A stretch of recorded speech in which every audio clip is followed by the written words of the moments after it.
Steve Rothstein of Rothstein Model Trains. Today I have a new video for you, kind of an unboxing and kind of not, because it's not really the first time out of the box. I normally like, when I say I'm unboxing it, to show you it as it comes out of the box the very first time. This time we had it at the hobby shop and we were testing it and did some of the programming again in it. So it's just going to be showing you a new locomotive. What happened is I liked Pennsylvania Railroad and they had a Alco RSD-15 with Pennsy colors, and I decided to get it.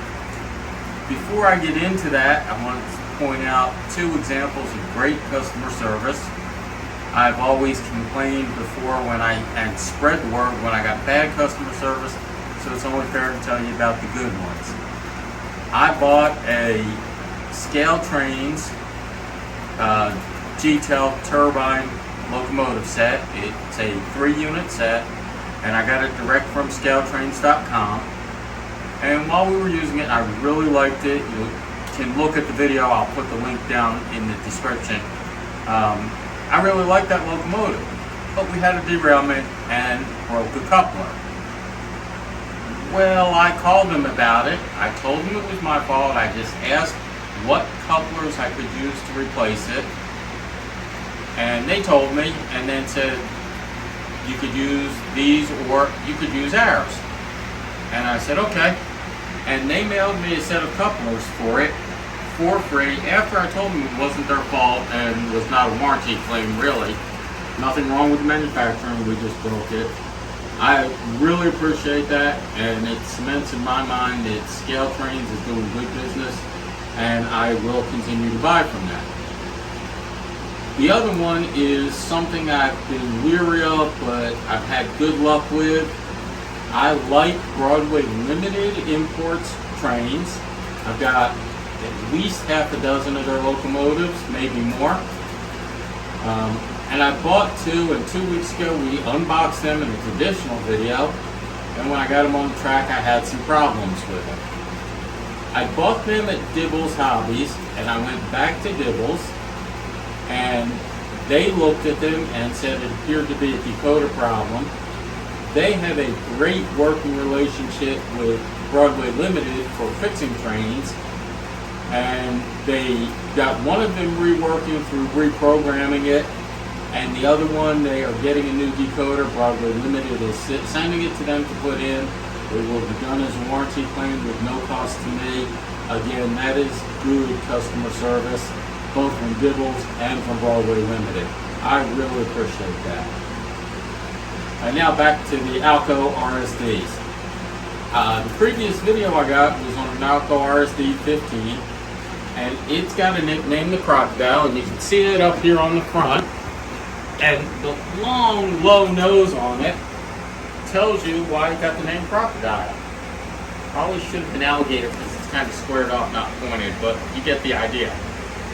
Well, the Pennsylvania Railroad also ordered those, but they ordered them in a high nose version, so it's not really a crocodile, but you can see how high up the full height front hood is. It makes it look like an entirely different locomotive, but it's the same locomotive. That's why I have both of them on the track right now. We're going to test them together, show them to you running together. One of the interesting things in the Pennsylvania one is I know it looks black, but when you get it in the right light out here, you can actually see it is the dark green, what they call,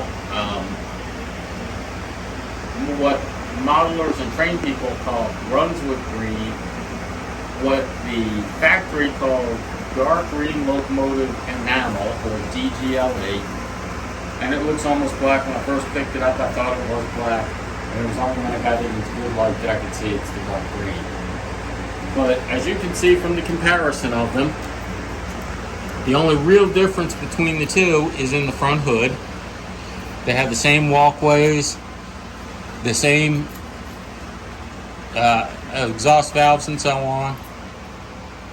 Really nice looking locomotive. so you can see it better. It's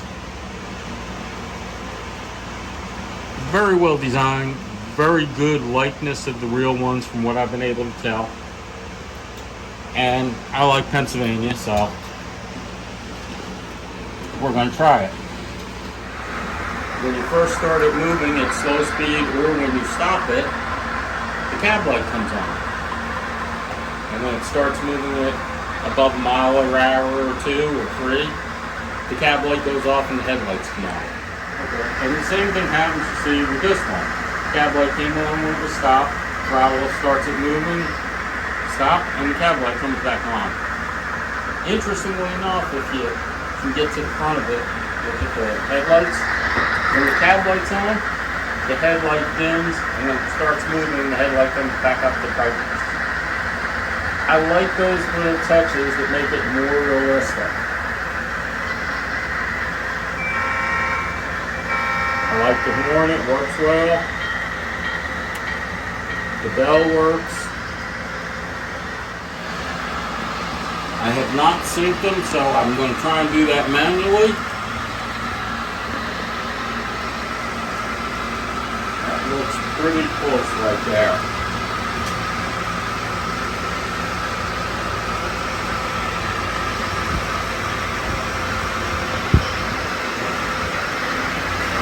Up a little around the curves.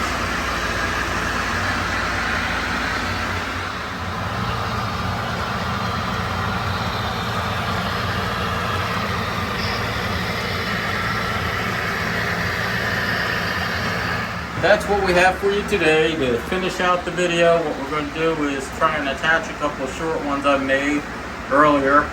It kind of gives you an update of what we're doing with our layout. You'll see all around us. I've got one video of 4 of the long trains, or 3 long freight trains and the excursion train with 4014 Big Boy on it. And then some videos of the HO layout that we started on the 2nd level above us. And I thank you for watching and hope you enjoy these videos. Thank you.